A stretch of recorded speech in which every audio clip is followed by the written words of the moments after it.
주시가 되거든요. 저도 저는 낙공수 때 만약에 공산주나 주식 투자가 어떤 종류 투자, 코인이고 뭐고 하면 안 되겠다 결심해서 지금까지 안 하고 있는데도 어제는 흔들렸어. 할걸. 이거 해야 되나? 그 정도였단 말이죠. 네. 자, 이거 5분짜리인데 굉장히 긴 건데 이거 통으로 들어가야 돼요. 그래서 저희가 어제 못 보신 분들을 위해서 대통령 기자님한테 대통령이 뭐라고 그랬길래 주가가 단신으로 5천 좋다니까 거기서 깔때깔때 할 수 있었어요. 아주 오랫동안. 네. 저희가 들어봅시다. 코스피지수로 어제 4,900선을 돌파해서 5,000을 목전했고 있습니다. 대단한 성과이지만 상승폭이 첨단 기술 위주의 일부 종목에 집중되고 펀더멘털의 뚜렷한 개선이 없어서 다시 급격한 하락을 우려하는 목소리도 있습니다. 취임 후에 지금의 코스피 상승을 어떻게 평가하고 계신지, 그리고 한국 경제가 이 정도 수준의 코스피를 계속 유지할 수 있을 것으로 분석하고 계신지 여쭙습니다. 특정 섹터 또는 특정 종목 중심으로 오른 거 아니냐, 급격하게 내릴 수 있지 않냐, 약간 논리가 있는 것 같아요. 주식시장은 본질적으로 모두가 다 오를 수 없어요. 개선되는 업종도 있는 것이고 개선되지 못하는 업종도 있는 것이고 저평가된 종목도 있고 고평가된 종목도 있죠. 주식시장은 세상 만사만큼이나 다종다양하죠. 오르는 데는 오르는 이유가 있기 때문에, 또 내리는 데는 내리는 이유가 있기 때문에 이게 간단하게 이걸 씌우면 과거에 왜 3,000포인트도 못 넘어가지고 이렇게 고생했겠어요. 저는 코스피 지수가 앞으로 어떻게 될 거다라는 걸 예측할 수는 없어요. 저도 모르죠. 그러니까 기본적인 얘기는 할 수 있어요. 대한민국은 저평가되어 있다. 객관적 지표상 명확하다. 보통 한 절반에 가깝게 저평가되어 있다고 얘기했죠. 지표도 그래요. 뭐 핵심적인 지표가 주가 순자산 지수. 이게 엄청 낮잖아요. 대만보다 낮다. 저개발 국가보다 낮아요. 왜? 대한민국 그 핵심 이유가 뭐냐? 첫째, 한반도의 평화리 있어. 맨날 전쟁할 때 다른 한국 주식 살 거예요. 대만 주식 살 거예요. 그럼 차라리 일본 거다. 미국 거다. 두 번째로는 저 한국 주식은 못 먹겠더라. 경영이 있어. 지배구조 있어. 갑자기 떼가지고 분리상장해가지고 자기 다 먹어보고 알맹이를 쏙 빼가더라. 내가 분명히 송아지는 암소를 샀는데 송아지가 주인이 남이야. 이거 나요 안 나요? 손 왜 삽니까? 손을 샀죠. 시장 리스크. 이게 맨날 주가 조작하고 있어요. 믿을 수 없어요. 그리고 이제 대한민국 경제 어디로 갈지 몰라요. 정치 리스크죠. 나라가 어디로 갈지는 아무도 모르고 왕좌하는 것 같아요. 이 네 가지 때문에 접근만 됐는데 제가 그래서 선거 전에 말씀드렸잖아요. 그냥 정권이 바뀌는 것만으로 3,000원 넘어요. 이 중에 정치 리스크가 해결되고 그리고 혹시 평화 리스크가 서로가 전쟁하자고 그러고 막 무인기 띄우고 무슨 전투 헬기 막 국경선에 막 왔다 갔다 하고 막 이거 안 할 거 아니에요. 그냥 지배구조는 또 고칠 가능성이 있는데 주가 조작은 규제될 수도 있는데 이런 기대만으로 3,000 넘을 거다. 그 3,000 넘잖아요. 대신 이 네 가지를 지금부터 집중적으로 정부가 하지 않습니까? 주가 조작하면 집안 망한다는 걸 확실히 제가 보여줄 거예요. 주가 조작하는 사람 정신 차리라니까요. 우량주 장기 보유하세요. 그 정치네. 그러니까 이거 없어진다. 경영 지배 리스크 그거 없애야죠. 공정하게 한 줄 가진 주주나 100줄 가진 주주나 한 주에 대해서 똑같이 취급한다. 이거 확실하게 보여주면 매수가 늘어나겠죠. 지금 하고 있잖아요. 법도 바꾸고 제도도 바꾸고. 평화 리스크 지금 무슨 저자세니 뭐 이런 소리 많이 하던데 그럼 고자세를 한번 뜰까요? 북한하고? 그 바보 같은 그것도 신문 사설이라고 그런 걸 쓰고 있어요. 그럼 경제 망하는 거예요. 누구 말대로 가장이 뭐 성질 없어서 그냥 직장 열심히 북극 다닙니까? 다 삶에 도움이 되니까 참을 건 참고 또 설득하고 다독거리면서 이렇게 평화적인 정책을 취해 나가면 그리고 또 앞으로 계속 될 거니까요.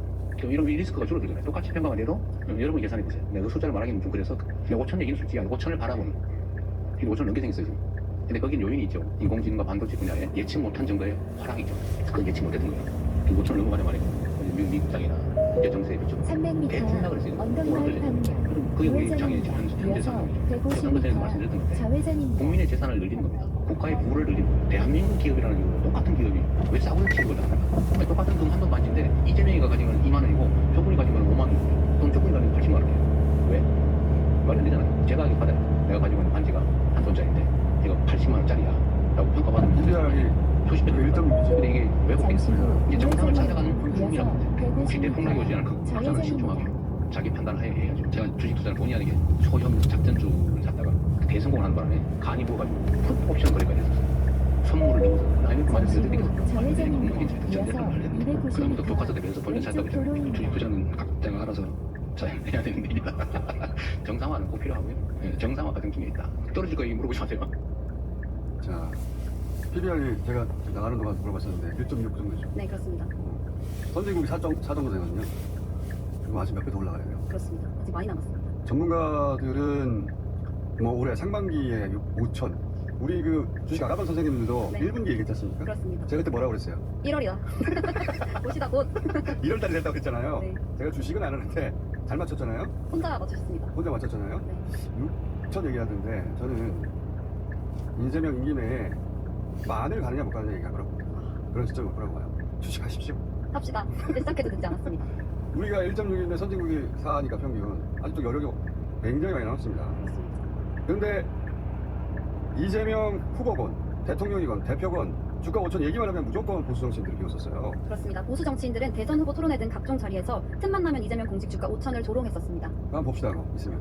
아, 이거 5천이라는 건 좀 심한 거 아니냐. 이런 허황한 그런 말이 아니고 기업을 도와줘 주신 거지. 반시장, 반기업 DNA 이재명 후보가 코스피 5천 시대라는 허황된 구호를 외치고 있습니다. 개혁 정국이라는 구조적 눌림목이 풀린 것을 자기 실력이라고 착각하고 코스피가 어디까지 빠져야 정치를 차리실 겁니까? 단호하게 말씀드립니다. 이재명 정부는 절대 코스피 5천을 달성할 수 없습니다. 코스피가 어디까지 올라야 정치를 차리실 건지. 선물 넘어서 풋옵션까지 하다가 재산 날려먹은 대통령 앞으로도 나오기 힘듭니다. 그렇죠. 역대 가장 주식시장을 잘 이해하는 대통령이에요. 웬만하면 300m 왼쪽 도로입니다. 자, 이어서 240m 그리고 지하철로 너무 욕심내지 말고 옆길입니다. 주식하고 복지서 공부하면서 그렇습니다. 자기 책임 하에해야 합니다. 대통령이 기장의 산말 중에 가장 와닿은 건 뭐였습니까? 일단 대한민국은 저평가돼 있다. 잠시 후 그리고 왼쪽 정상화되는 중이다. 도로입니다. 이어서 240m 어떻게 동의하지 않아요? 저 얘기 지하철로 듣고 옆길입니다. 주식시장이 되는 거예요. 저 얘기 듣고 어떻게 안 해요? 자, 그 경제 분야에서 아주 큰 뉴스. 우리 주식시장 추가경우 최초로 보시겠습니다. 분명 7개월 만에 들어갔어요. 잠시 후 그리고 지하철로 정치권에서 큰 옆길입니다. 뉴스는 정청래 대표가 조국 혁신당에 투자하는 했죠. 그렇습니다. 정청래 더불어민주당 대표는 어제 오전 9시 50분 긴급 기자회견을 열고 공개적으로 조국 혁신당에게 합당을 공식 제안했습니다. 혁신당에게 제안합니다. 우리와 같이 합시다. 저는 조국 혁신당 창당 당시 따로 보고 가치를 말했습니다. 22대 총선을 같이 치렀고 21대 대선을 같이 치렀습니다. 더불어민주당은 윤석열 독재정권 심판을 외쳤고 조국 혁신당은 3년은 너무 길다를 외쳤습니다. 우리는 같이 윤석열 정권을 반대했습니다. 우리는 12상 비상경 내란을 같이 극복해 왔습니다. 우리는 이재명 정부 출범을 위한 대선을 같이 치렀습니다. 이번 부산 지방선거도 같이 치렀으면 좋겠습니다. 이재명 정부의 선거, 지방선거의 승리가 시대 정신입니다. 더불어민주당과 조국 혁신당의 주관, 시대 정신이 다르지 않다고 생각합니다. 따라서 육상 지방선거를 따로 치를 이유가 없습니다. 더불어민주당과 조국 혁신당이 이제 따로가 아니라 같이 시대 정신에 입각해 이재명 정부 성공이라는 공동 목표를 위해 원팀으로 같이 뛰어야 한다고 생각합니다. 두 당의 합당을 위하여 조속히 실무 기울이 만들어지기를 바랍니다. 조국 혁신당의 화답을 기다리겠습니다. 감사합니다. 3.4km 조국 대표가 하다 보죠. 그렇습니다. 조국 대표는 어제 전북 현장 최고위원회에서 예정됐던 최고위 발언 이후 국민과 당원 모두를 경청하고 위총과 당무위를 개최해 결과가 나오는 대로 국민께 보고하겠다고 입장을 밝혔습니다. 자, 진짜 봅시다. 어제 루즈보고 정청래 대표님을 만나 오늘의 발표 내용을 전달받았습니다. 갑작스럽지만 제안의 무게가 결코 가볍지 않기에 최고위원분들과 함께 숙고했습니다. 조국 혁신당은 정청래 대표님이 언급한 이재명 정부의 성공과 정권 대창출이라는 목표에 적극적으로 동의합니다. 우리 당과 민주당은 일관되게 동의를 함께 가고 있습니다. 지난 대선에서 조국 혁신당의 대선 후보 이재명 후보였습니다. 동시에 조국 혁신당은 정치개혁과 대응, 사회권 선진국 시력, 토지 공개는 헌법화 등 민주당이 말하지 않는 진보적 미래 과제를 독자적으로 추구하고 있습니다. 이러한 구시대적 과제를 모두 실현할 수 있는 최선의 길이 무엇인지 국민과 당원의 목소리를 경청하겠습니다. 이를 위해 의원총회와 당무위원회의 소속한 대책을 지시했습니다. 조국 혁신당은 국민의 마음과 뜻이 가리키는 방향에 따라 논의하고 결정할 것이며 그 결과가 나오는 대로 유익에 보고 올리겠습니다. 저는 이 모든 과정에서 당대표로서의 책임을 다하겠습니다. 감사합니다.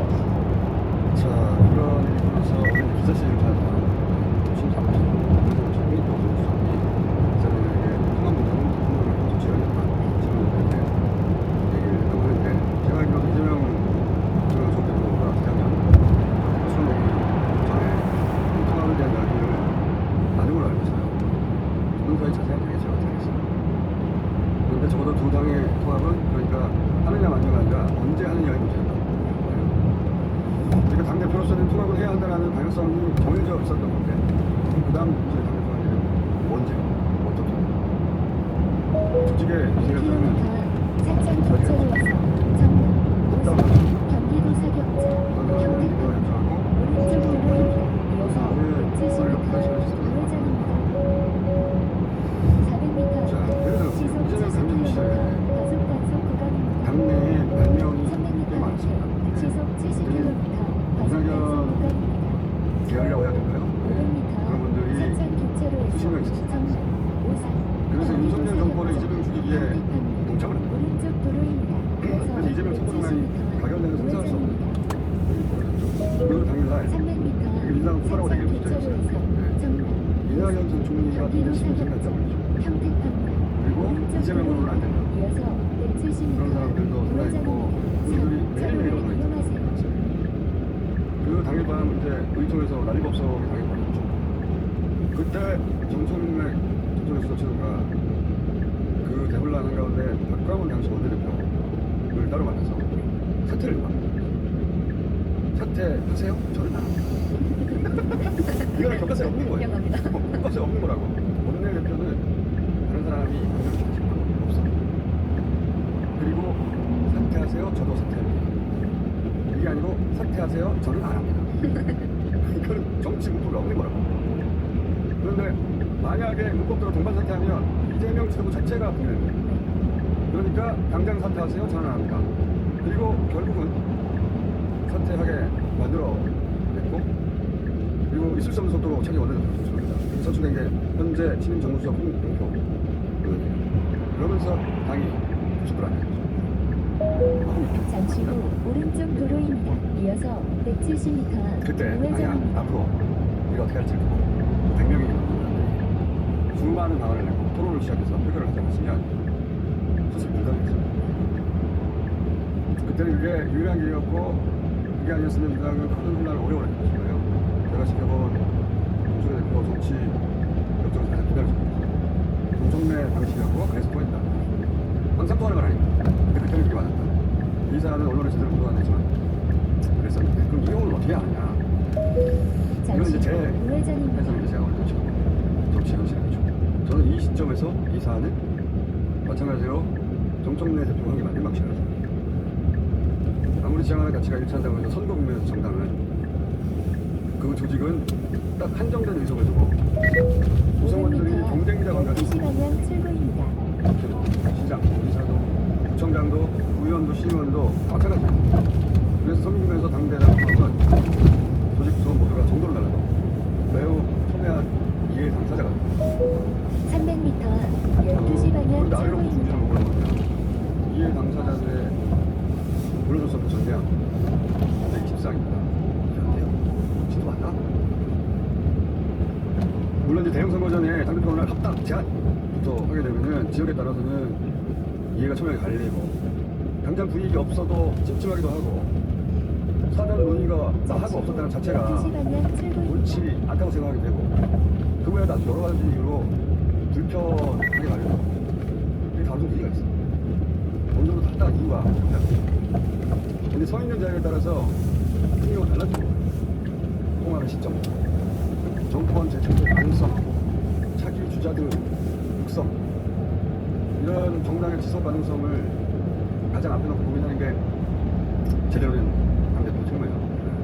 문재인 정부 6개월 때 3.4km 앞 평소 교차로까지 4년 반 직진입니다. 후에 있습니다. 4년 반 후가 당대표가 지금 바라봐야 하는 풍경이에요. 여기에 정청래 대표의 사익은 없는 거예요. 장동혁 대표처럼 자기가 대선 후보 되려고 있는 투자 또 밖으로 쫓아내는 그런 결정이 아니잖아요. 정반대 결정이잖아요. 만약 지금보다 제한이 더 늦어졌다, 그럼 물리적으로 선거 전투가 안 됩니다. 여기서 지방선거 따로 치르죠? 그러면 당과 당사의 지지자 사이에 감정이 깊어집니다. 지방선거는 게다가 후보가 엄청나게 많아요. 전국적으로. 국회의원은 얼마 안 돼요. 지방선거 때는. 그 많은 사람들이 경쟁자가 되는 거예요. 상처가 생깁니다. 그러면 그 다음은 총선인데 그때는 국회의원들이 경쟁하잖아요. 좀 더 어려워요. 그런 다음에 대선입니다. 언제? 일단 선거 끝나고 해야 된다. 그거 그냥 미루는 거예요. 지금 어렵고 혼란스럽고 이해가 상충하니까. 그래서 정선 대표는 시기가 지금이라고 판단하는 거예요. 자기를 위해서. 그리고 어떻게는 자신이 먼저 제안하는 방식이에요. 어차피 상대가 있기 때문에 조국혁신당도 내부 절차를 거칠 것이고 민주당도 내부 논의를 거쳐서 결국은 전당원 투표에 붙이게 돼 있어요. 네. 혼자 결정했다고 말하고 하는데 혼자서 합당 결정 못합니다. 결국은 당원이 하는 거예요. 저는 정청래 대표가 당대표로서 꼭 했어야만 하는, 용공을지도 모르지만 했어야만 하는 일이라고 봅니다. 자, 쉬운 일은 아닌데 다음 주 정청래 대표 직접 모셔가지고 얘기 한번 들어보고요. 자, 그리고 작은 일 한 가지, 기본 내용 이슈에 파묻힌 장동혁 대표 단식 중단이 있었습니다. 그렇습니다. 박근혜 씨가 어제 오전 국회 단식 현장을 방문해서 단식 중단을 요청하자 장동혁 대표는 80m 앞에 시속 30km 신호과속 단속 구간. 자, 여기 이제 될 수도 있는데 어쩌죠? 약간 제가 한숨을 하는데 어차피 다시 시작할 때 제가 먼저 혼자 나갔잖아요. 네, 맞습니다. 한동훈 대표, 진짜 우리 열흘인데 쭉 하다가 병원에서 며칠 보내면 되니까 고소리 끝난다. 딱 정확히 맞췄습니다. 정확했습니다. 그렇죠. 300m 앞에 시속 문제는 이제 어떻게 끝내냐 했는데 30km 바로 이재명 신호과속 대표 구간 24일 단식 그때 문재인 전 대통령 방문했다는 걸 벤치마크 한 거예요. 그래서 이제 추후 전략을 그런 강으로 삼았는데 자 일단 영상을 보시죠.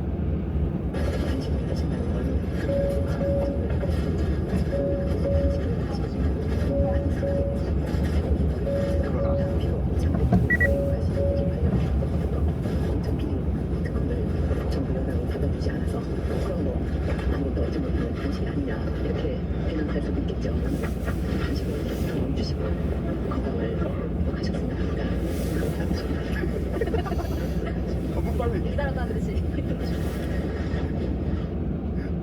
너무 빨리 그렇게 하겠습니다. 바로 0.1초 만에 네. 너무 빠르잖아. 그러나서 이제 기자회견을 했습니다. 오늘 단식은 중단합니다. 그러나 국회한 이재명 정권과 더불어민주당의 복종을 향한 중인의 단식은 오늘부터 들불처럼 향할 것입니다. 진정한 단식은 오늘부터가 시작입니다. 여기까지 하겠습니다. 자, 진정한 단식은 뭐죠? 끝났는데 밥을 먹고 하는 단식인가? 네. 그리고 이제 박근혜 씨가 단식하신다고 해서 걱정을 했다. 그러나 계속 단식을 하는 보입니다. 그래서 그러면 영어로 합니다. 그러나 등이 좀 속상. 뒤에 문장이 앞에 내용 수정해야 돼요. 걱정을 했다. 그러나 단식하면 해보려고.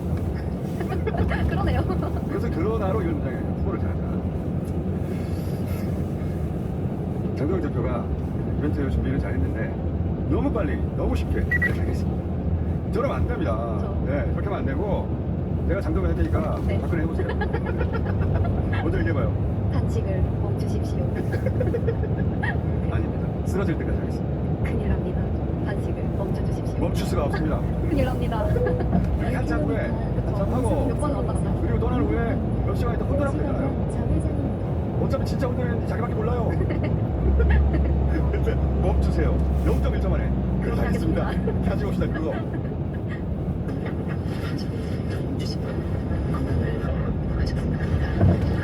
그렇게 하겠습니다. 넙죽. 자, 그리고 나서 이제 그 자리를 이렇게 떠났습니다. 영상을 봅시다.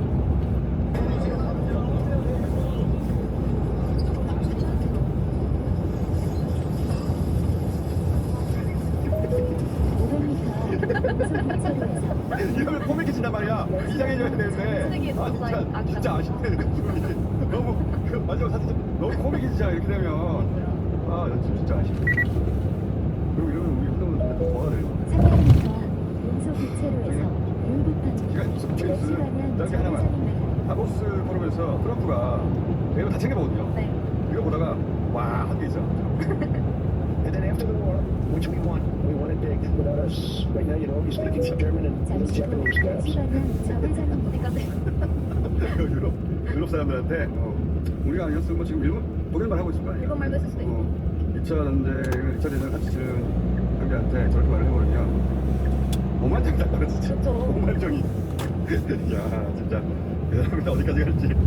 자 국제 뉴스는 또 다음 주 계속 다루겠습니다. 오늘 여기까지 하겠습니다. 여기서는 힘들다 최서영이었습니다.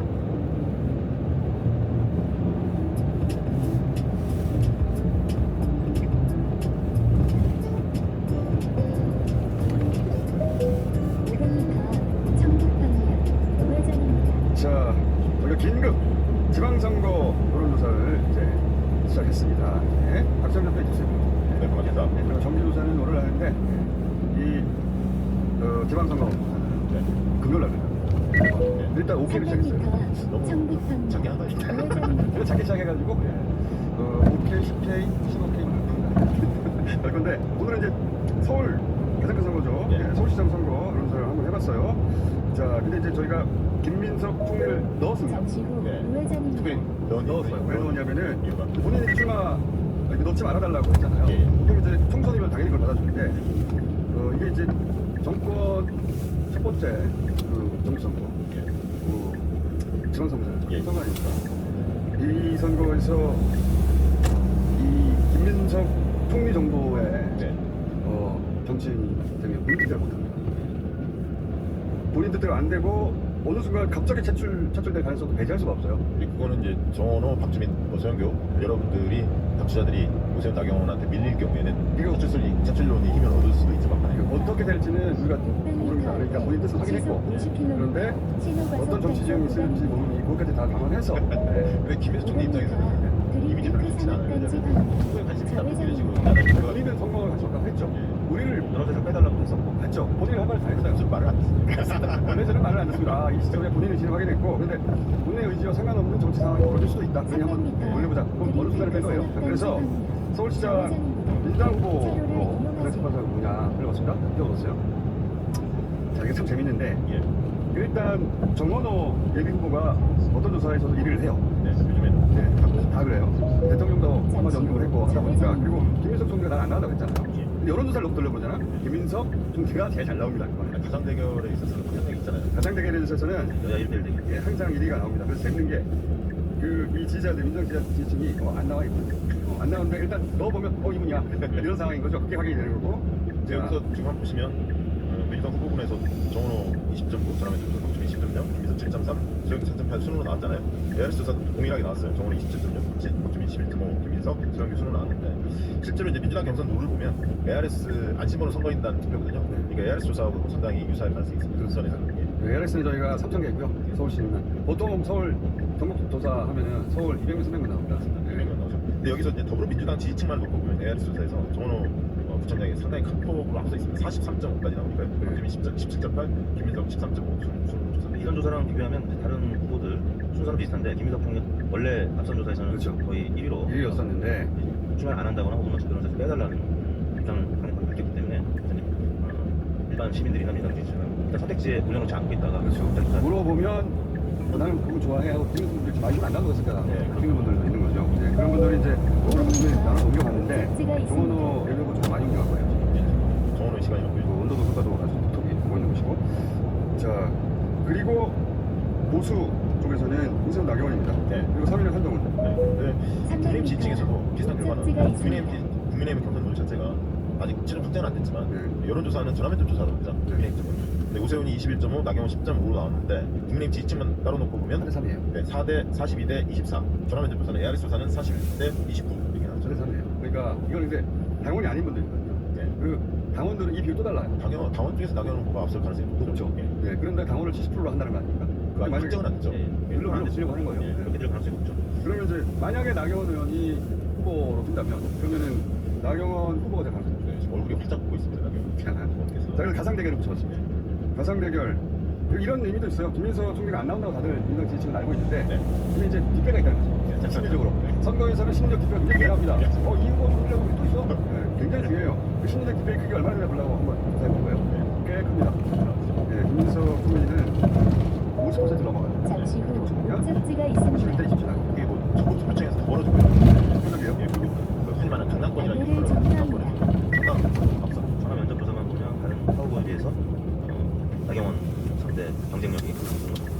그럼 저는 먼저 뭐 하여튼 이 다른 오세훈 상대로도 마찬가지인데 약간 그러니까 전화면접에서는 특히나 뭐 정치 저관층이 폭넓게 응답을 하기 때문에 인지도나 중량감 측량 높은 김민석 후보가 정원호 박주민에 비해서는 더 앞선다. 인지도 힘이 좀 그러나 ARS 조사는 약간은 좀 다릅니다. 자 그리고 박주민 네. 박주민 대 나경원 이것도 박주민 의원이 압도합니다. 예. 46.9대 28.1, 48.7대 30.4인데 아까 김민석 후보, 김민석 총리에 비해서는 전화면접 조사는 김민석 총리가 더 격차를 벌이고 있고요. 반면에 또 ARS에서는 박주민 의원도 상당한 격차를 보여주고 있습니다. 네. 그러니까 정치 고관여층에서는 박주민 선호도 상당히 있는 거예요. 예. 네. 그리고 정원호 여기서 이제 지명도가 좀 떨어지다 보니까 전화면접에서 약간 떨어집니다. 그렇습니다. 근데 ARS 고관여층에서는 상당히 높아요. 제일 높습니다. 네, 상당히 높아요. 11.5대 30.7까지 벌어지고 민주당 지지층은 정원호가 나오는구나 이렇게 생각하고 실망이 조금 강한 것 같고 김민석 총리는 아까 말씀드린 대로 안 나올지도 모르는데 이런 나경원 의원 이거 안 봐야 될 텐데요. 아니 근데 뭐 결과를 보니까요. 나경원이랑 오세훈이 이거 비슷해요 사실. 어차피 비슷한데 근데 나경원 의원 이번에 나오려면 그 본인 국회의원 해서 버려놔요. 경선 결과 보고 경선 결과 보고 하는 그런 자리인데 경선 때까지 상관없으니까. 그러니까 나갈 거면은 자기가 이긴다고 생각하면 그렇게 생각하죠. 일단은 뭐 배치 던지고 도전할 것 같지는 않고요. 일단은 경선을 치른 다음에 이기면 이제 배치 던지자. 고민이 많을 것 같아요. 자 그리고 이번에는 오세훈과 김민석 오세훈 이게 지금 전체적으로 김민석 총리가 압도하는데 문제인 뭐냐면 당 지지세나 대통령 지지율 자체가 서울이 민주당 그리고 대통령 측에 훨씬 유리하게 됐잖아요. 그것도 영향이 있겠지만 오세훈 시장 같은 경우는 지난번 조사를 해보면